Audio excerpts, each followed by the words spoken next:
അല്ല, താങ്കൾ പ്രധാനപ്പെട്ട 3 പോയിന്റിന് ഇപ്പോഴും മറുപടി പറഞ്ഞതുമില്ല. ഏറ്റവും പ്രധാനപ്പെട്ട പ്രോജക്ട് എന്താണ് ഈ 10 വർഷം കൊണ്ട് എന്ന് വെച്ചാൽ 9 വർഷവും ഇനി വരാൻ പോകുന്ന 10 വർഷവും കൊണ്ട് കേരളത്തിൽ പിണറായി സർക്കാർ കൊണ്ടുവന്ന ഏറ്റവും വലിയ പദ്ധതി എന്താണ്? അതിന് താങ്കൾ മറുപടി പറയാൻ വിട്ടുപോയതാണോ?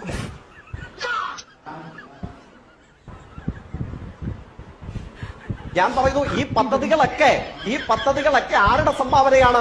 ഈ പദ്ധതികളൊക്കെ UDFന്റെ സംഭാവനയാണോ? ഞാൻ അങ്ങ് അവസരം നൽകുവാണെങ്കിൽ ഇനിയും എനിക്ക് കൂട്ടിച്ചേർന്ന് പറയാറുണ്ട്. ഈ പദ്ധതികളെ സംബന്ധിച്ച് ഇവർ പിരിച്ചുവിടുമെന്നും ഇവർ നിർത്തലാക്കുമെന്നും പ്രഖ്യാപിച്ച പദ്ധതികൾ ഉണ്ടായിരുന്നല്ലോ. അല്ല, LDF സർക്കാരിന്റെ അഭിമാന പദ്ധതി എന്താണെന്ന ചോദ്യമാണ് എനിക്ക് തോന്നുന്നു പ്രതിപക്ഷം കുറെ ദിവസമായി ആവർത്തിച്ചുകൊണ്ടേയിരിക്കുന്നത്. LDF സർക്കാരിന്റെ ഈ 9 വർഷത്തെ ഏറ്റവും വലിയ അഭിമാന പദ്ധതി എന്താണ്?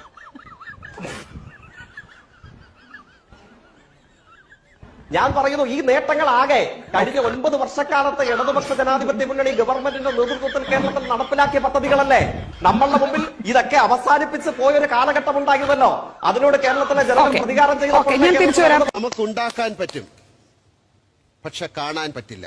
നമുക്കുണ്ടാക്കാൻ പറ്റും, പക്ഷെ കാണാൻ പറ്റില്ല. വികസനം